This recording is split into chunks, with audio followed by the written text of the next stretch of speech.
Admiral HFY stood before the massive star map in the war room. Red dots covered nearly half the galaxy. Each dot meant a dead world. Each dot meant billions of lives lost to the void swarm. The Eltarian admiral's blue skin had turned pale over the past months. Dark circles surrounded his 4 eyes. He had not slept properly since the war began. None of them had.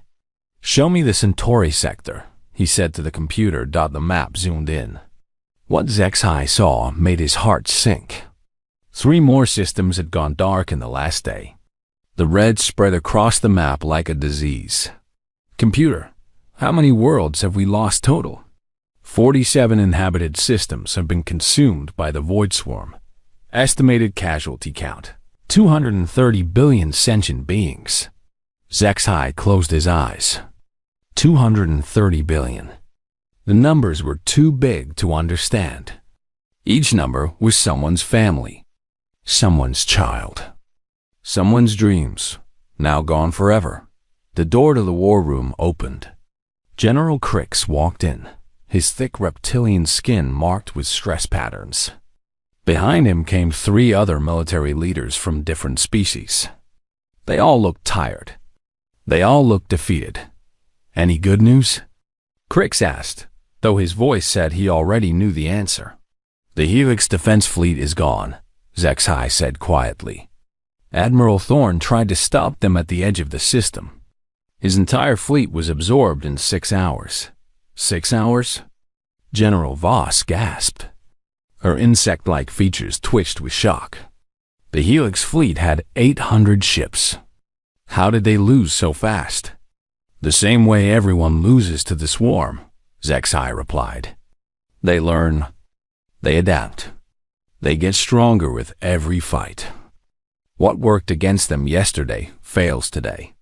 What fails today makes them stronger tomorrow." The room fell silent. They all knew the truth, but hearing it spoken aloud made it worse. "What do the war computers say?" asked Commander Yith, his crystalline form dimming with sadness. ZEX single quotes, HA, touched to control. Numbers appeared on the screen. The others read them and felt their hope die a little more. 8 cycles until total galactic extinction. That is, if we fight them the way we are fighting now. 8 cycles, Crix repeated. "My children will see the end of everything. All our children will," Voss added. The leaders stood in silence, looking at the red dots on the map. The void swarm moved like a living thing. It flowed from system to system, eating everything in its path. Every ship, every planet, every moon got consumed. The swarm turned it all into more of itself. What made it worse was how it fought. Normal weapons did nothing. Energy blasts were absorbed. Kinetic weapons were eaten. Nuclear weapons just fed it more energy.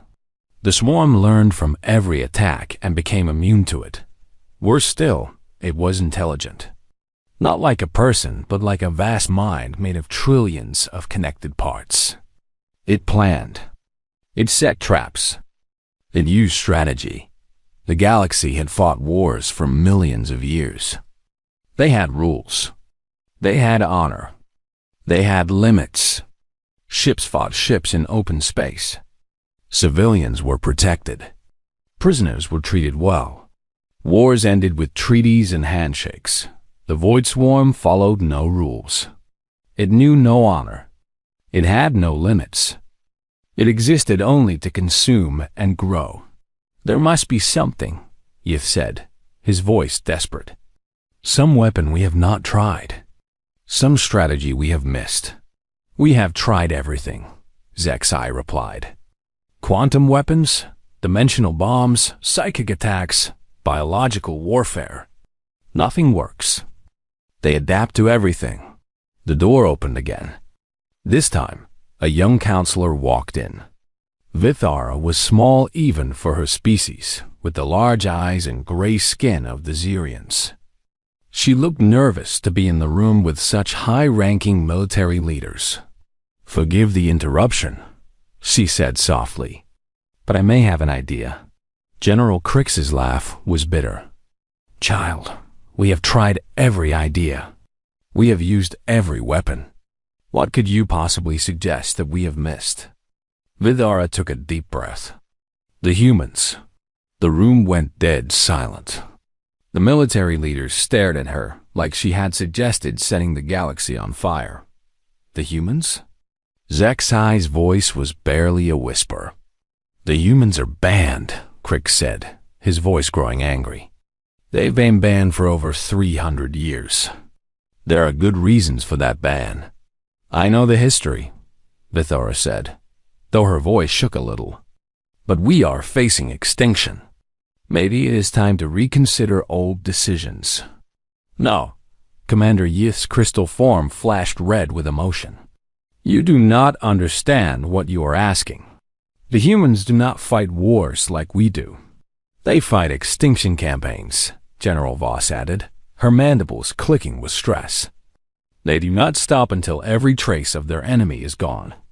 They do not take prisoners. They do not make peace. They erase threats completely. Maybe that is what we need, Vithara said quietly. The military leaders looked at each other. They remembered the stories. They remembered why the Terran Exclusion Treaty was signed. No species in the galaxy wanted to face human warfare again.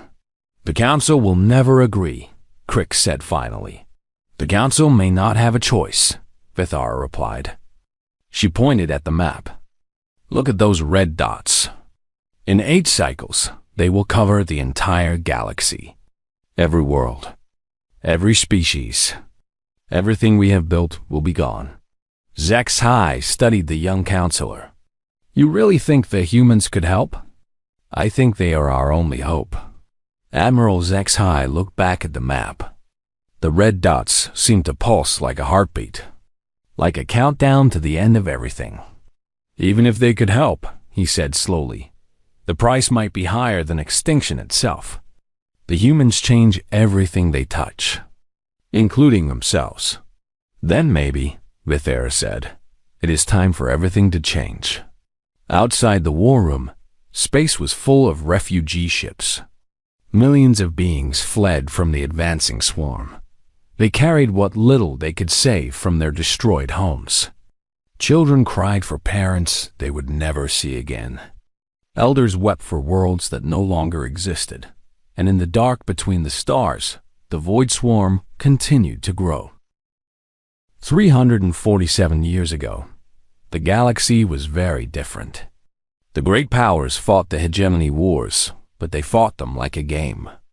Like chess played with STARSHIPS. The Altarian Empire controlled the eastern spiral arm. The Krex Dominion ruled the Galactic Center. The Melodian Federation held the Outer Rim worlds. They had been fighting over trade routes and mining rights for 50 years, but it was civilized fighting. Wars in those days had rules. Battles happened only in designated empty space, far from civilian worlds. When a ship was captured, the crew was treated well and returned home after the war. Planets were never attacked directly.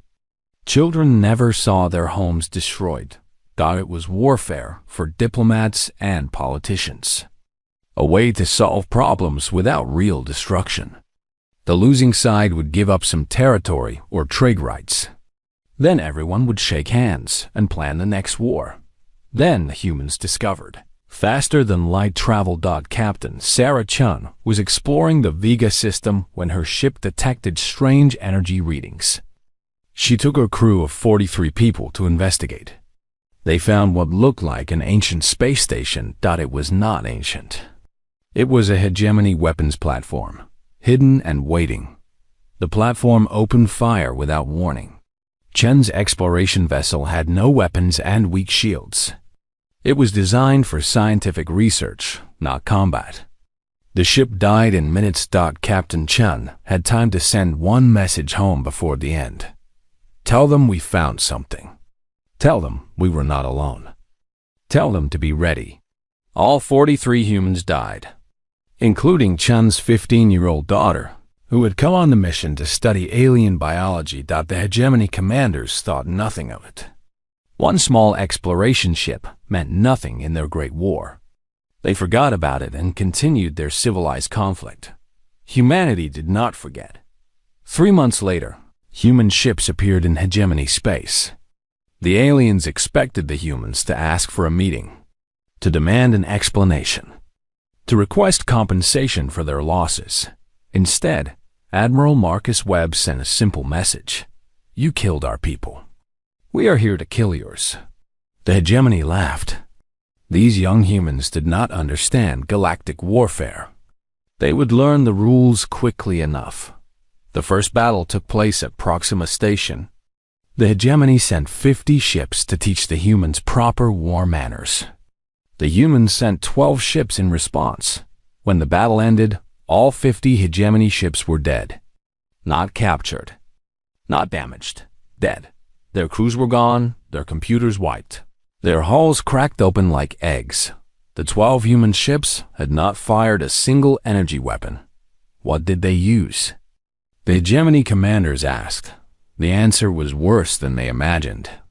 The humans had used computer viruses, programs that infected enemy ships and turned their own weapons against them. The hegemony fleet had destroyed itself while the human ships watched. This violated every rule of civilized warfare. You fought with honor. You used proper weapons. You did not make the enemy kill themselves. The Hegemony Council sent a formal complaint. The humans sent back a simple reply. We do not recognize your rules. The war escalated quickly. The hegemony sent larger fleets. The humans responded with stranger weapons. Nanobots that ate through ship hulls. Devices that made computer systems think in circles until they broke. Psychological weapons that drove enemy crews insane with fear. But the worst part was not the weapons. It was the strategy. Other species fought to win battles. Humans fought to end the war permanently. When they captured a hegemony world, they did not just take control. They rebuilt everything. They changed the people's entire way of thinking. We are not conquering you, human soldiers told confused civilians. We are fixing the problem that made this war necessary. The hegemony had never faced anything like this. Other enemies could be negotiated with. Peace treaties could be signed. Terms could be agreed upon. Humans did not negotiate. They solved problems. Completely. Admiral Sarah Chun, daughter of the dead captain, led the human fleet deeper into hegemony space. She carried her mother's ashes in a small container on her command ship. Every night, she promised those ashes that the problem would be solved. The hegemony tried to surrender twice. Both times, the humans said the same thing. Surrender is not a solution. Solutions are permanent. Then the humans deployed the silence. No one knew how it worked. Human scientists had spent 3 years studying hegemony technology during the war. They learned that every hegemony device depended on specific electromagnetic frequencies to function. The silence did not destroy these frequencies. It made them impossible to use. The weapon hit 17 hegemony worlds at the same time. Within hours, every computer stopped working. Every spaceship fell from the sky. Every communication system went dead. The hegemony civilization collapsed back into the Stone Age in a single day. But the people were not hurt. They were simply cut off from their technology forever. The hegemony's greatest leaders found themselves trapped on worlds where nothing worked. No ships to escape. No computers to plan with. No way to communicate with other worlds. Admiral Chun's final message to the hegemony was delivered by hand, carried by human soldiers to each dead world. This is what happens when you kill our children. The problem is solved. It will not happen again. The war was over. 11 days after the silence was deployed, the hegemony formally surrendered. But surrender was meaningless. They had no way to rebuild their technology. No way to threaten anyone ever again. The other galactic powers watched in horror. They had expected a normal war with normal results. Instead, They saw an entire civilization erased from existence without a single person being killed. "The humans do not fight wars," reported the Altarian observer. "They fight extinction campaigns. They do not stop until the problem no longer exists." Within a year, the Galactic Council wrote the Terran Exclusion Treaty. Humanity was banned from all galactic conflicts forever. They were given everything they needed to stay in their own solar system. Resources, technology, trade agreements. Anything to keep them happy and isolated. The official reason was to protect the delicate balance of galactic civilization. The real reason was fear. Pure, simple fear of what humans did to problems they wanted to solve. Humanity signed the treaty without complaint. Earth's representatives said they understood the galaxy's concerns. They withdrew to their solar system and closed their borders. For 347 years, no human ship had been seen outside the Sol system. No human voice had been heard in galactic politics. Most young species did not even know humans existed. But the old powers remembered. They remembered the silence. They remembered Admiral Chen's promise that problems would be solved permanently. They remembered that humans did not fight wars. They fought to make sure wars never happened again. 2 weeks after the meeting in the war room, everything got worse. The Void Swarm consumed the Centauri colonies in a single day. 12 billion Melodians died before they could even call for help. The swarm moved faster now, learning new ways to spread across space. Then it took the Kreks, Empire's fortress world of Iron Gate. The Kreks were the galaxy's greatest warriors. They had built Iron Gate to be unconquerable. Massive shields, planet-killing weapons, and 1 million veteran soldiers protected it. The swarm broke through in 4 hours. Admiral Zexai stared at the reports in disbelief. How is this possible? Iron Gate should have held for months. The swarm is adapting faster, General Crix explained, his voice hollow with shock. It learned from every previous battle. It knows how to defeat our shields now. It knows how to turn our weapons against us. The worst news came 3 days later. Nexus Prime, the Council's fortress world, went dark. The planet where the galaxy's leaders met and made decisions was gone, consumed like all the others. The government is scattered, Vithara reported to the Emergency Council meeting. Half the senior leaders were on Nexus Prime when it fell. We have no central command anymore. The remaining leaders met on a battleship hiding in deep space. They were refugees now, just like the billions fleeing the swarm's advance. How long do we have? Asked Elder Dex, her ancient voice cracking with fear. 2 cycles, Admiral Zexai replied. Maybe less.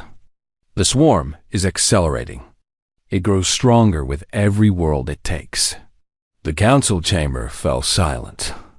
2 cycles. Not the 8 they had hoped for. 2 cycles until everything ended. I have to do something, Vithara whispered to herself. That night, she stole a cloaked scout ship from the military docks. It was treason to break the quarantine around human space. The penalty was death. But death was coming anyway if nothing changed. The flight to Sol System took 6 days. Vithara spent the time reading everything she could find about humans. Most of the files were classified, but her council access let her see some records. What she read scared her almost as much as the Yanbei Void Swarm. The humans had not been idle during their isolation. Intelligence reports showed impossible technologies. Ships that seemed to exist in multiple dimensions. Worlds terraformed in ways that broke the laws of physics. Energy readings that made no sense. What have they become? She wondered aloud as her ship approached Earth. The answer came when human ships appeared around her vessel without warning. One moment she was alone in space. The next, 12 sleek vessels surrounded her ship. Unknown vessel, you are in restricted space, came a calm human voice. Please state your business. I am Counselor Vithara of the Galactic Council. I request permission to speak with your leaders. There was a long pause. Then, permission granted. Follow our ships to Earth. The flight to Earth took Vithara's breath away. The planet was beautiful beyond description. Where the old records showed cities and pollution, she now saw gardens and crystal towers that reached into space. The whole planet sparkled like a jewel. How did they do this? She gasped. 3 centuries of focused development, replied her escort pilot. When you have no wars to fight, you can build amazing things. They landed at New Geneva, where the human government was located. Vithara expected military leaders and formal ceremonies. Instead, she was met by a single woman in simple clothes. I am President Maria Santos, the woman said with a warm smile. Welcome to Earth, Counselor. Would you like to see our gardens while we talk? The gardens were impossible. Plants grew in zero gravity, floating in patterns that looked like living art. Children played on paths that curved up into the sky, laughing as they ran on surfaces that should not exist. Your technology, Vithara began, then stopped. She could not find words for what she was seeing. We had time to think, Santos replied. Time to explore ideas that seemed impossible. Time to ask questions no one had ever asked before. They walked along a path that somehow led both up and down at the same time. Vithara's mind struggled to understand the physics.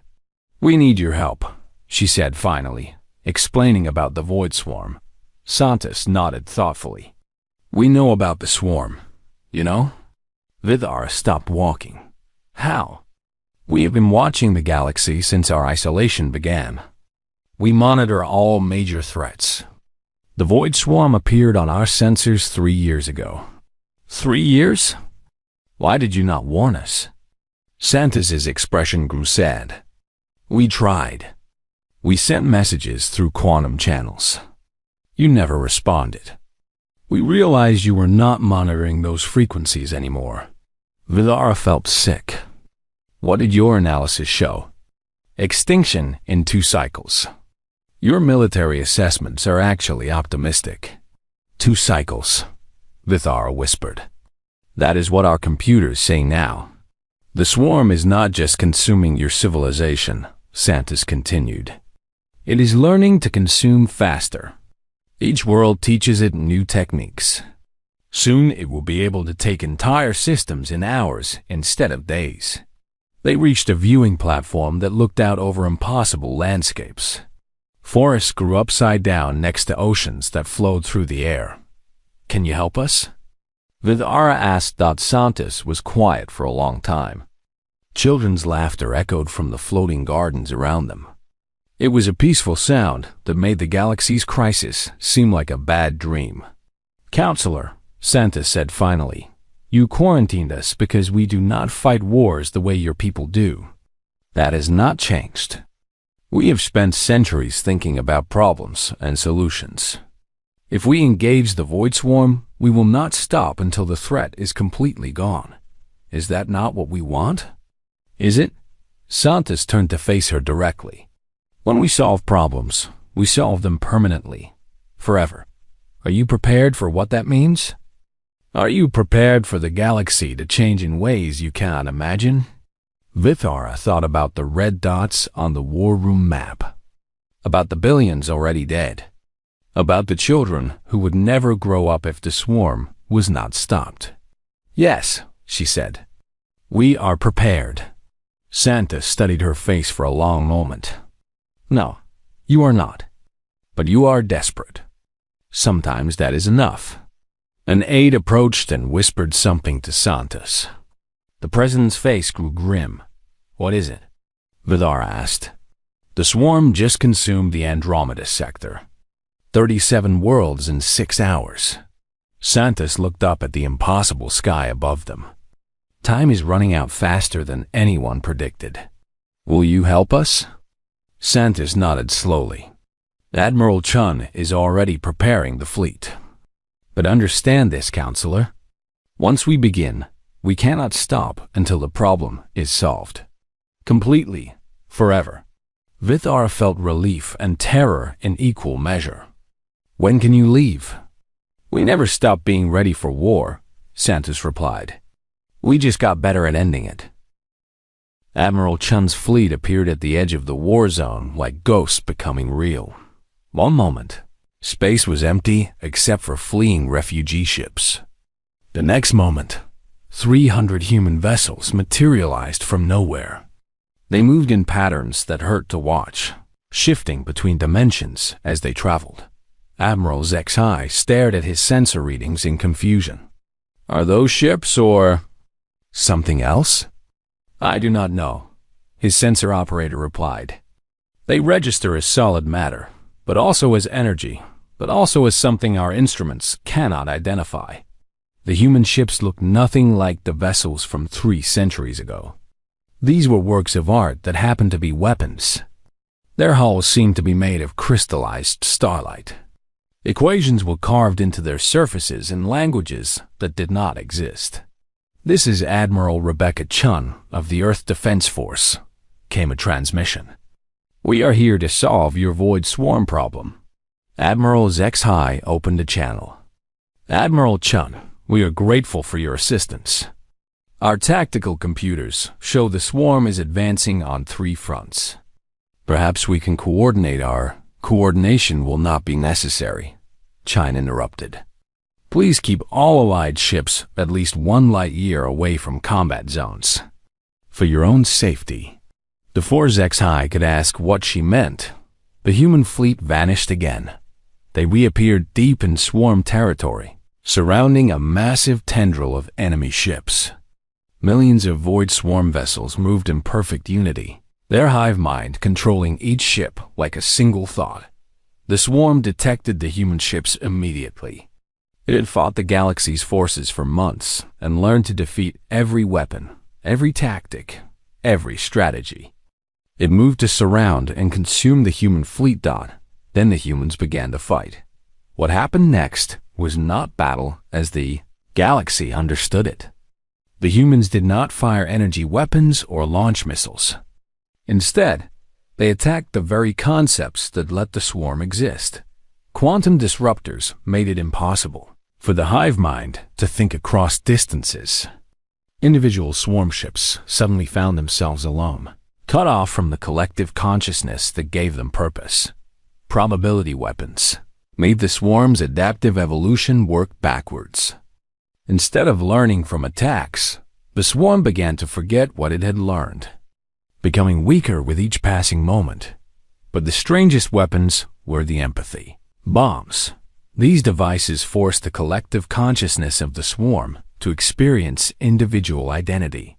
For the first time in eons, parts of the hive mind remembered what it was like to be separate, beings with their own thoughts and feelings. The effect was devastating. The swarm's perfect unity shattered like glass. Ships began flying in random directions as different parts of the hive mind tried to assert individual control. What are they doing? General Crix whispered as he watched the battle from a safe distance. They are making the swarm remember what it used to be. Admiral Zexai replied in amazement. The first engagement lasted 4 hours. When it ended, an entire swarm tendril had been neutralized. Not destroyed. Neutralized. The ships still existed, but they were no longer part of the hive mind. They floated in space like sleeping giants, their organic hulls slowly reverting to harmless biological matter. But Admiral Chun was not finished, using technology that seemed like magic. The human fleet traced the swarm's quantum signature backwards through space and time. They followed the trail to its source in the dark void between galaxies. What they found there horrified even them.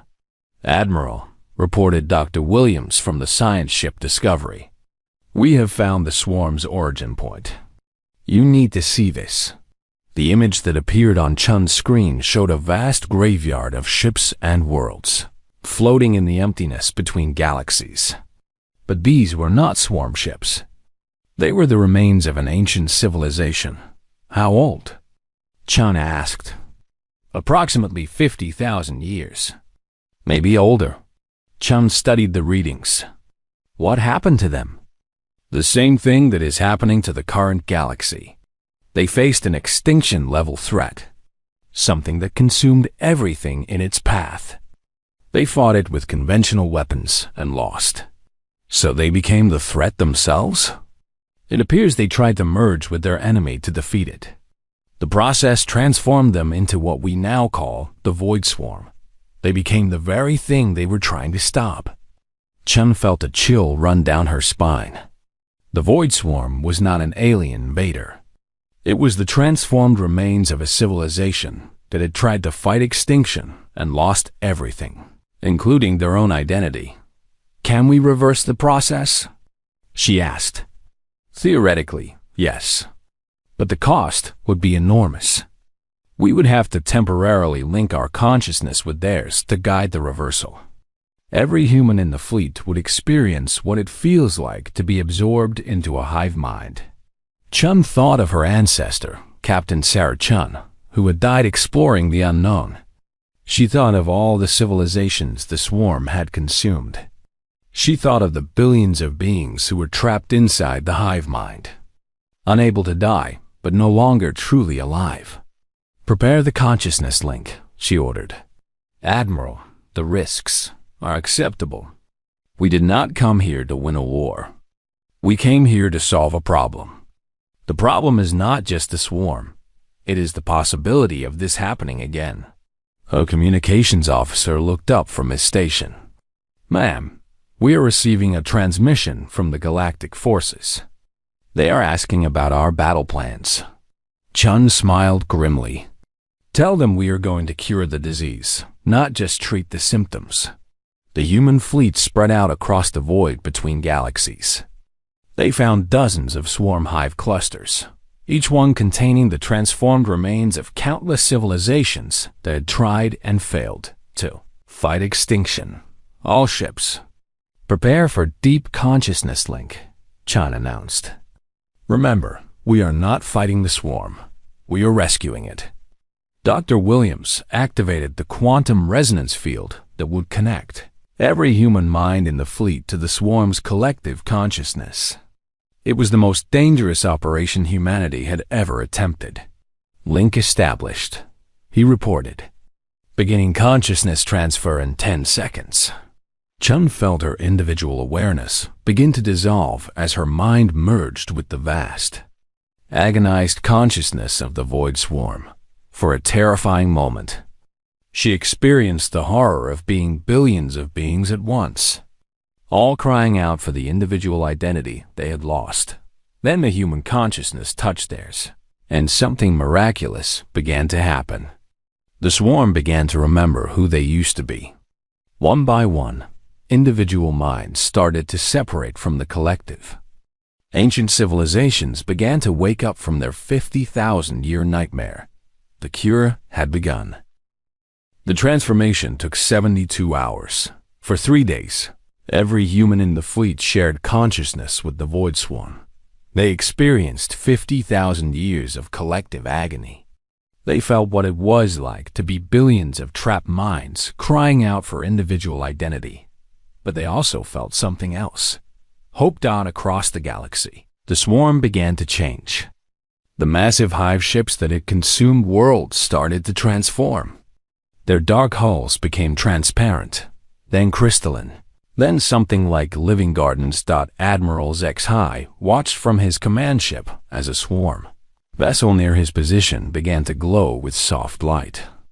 The organic hull opened like a flower, revealing billions of sleeping forms inside. Sir, his science officer reported, voice shaking with amazement. Those are people. Different species, all preserved somehow. They are starting to wake up. Impossible. The swarm consumed those beings. They should be dead. They were never dead, Admiral.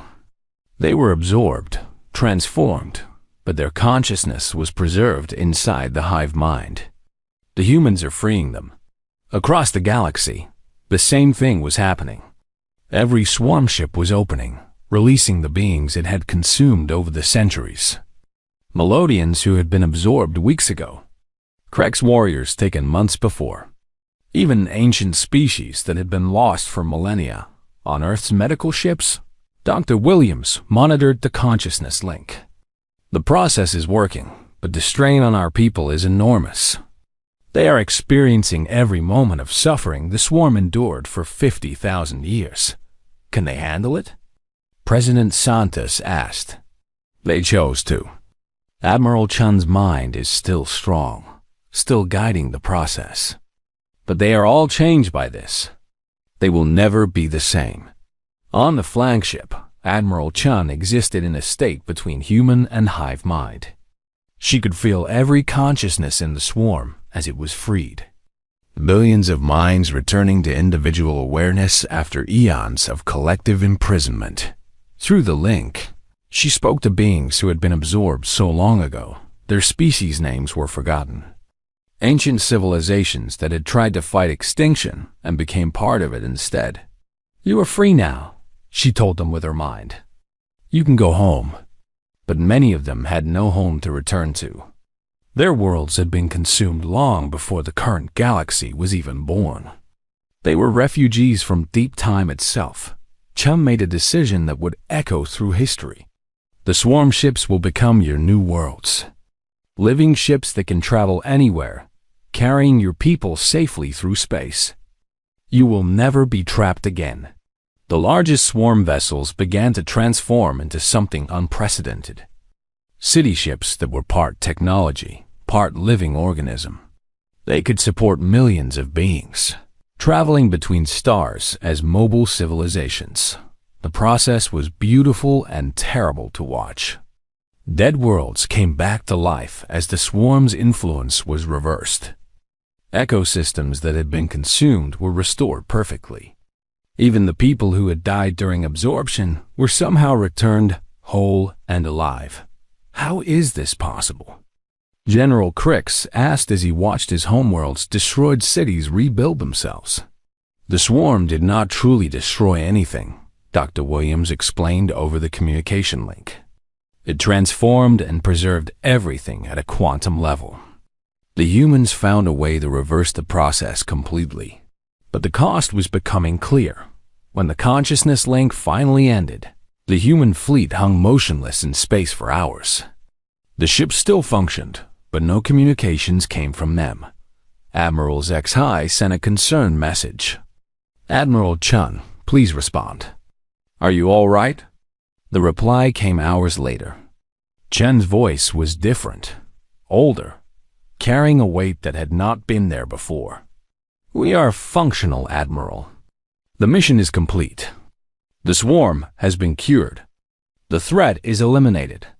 What about the humans who were absorbed? Can we help them? There were no humans absorbed. We chose to undergo the link willingly. We experienced dissolution of individual identity, but we went into it together. We came out together. We are still ourselves. But that was not quite true.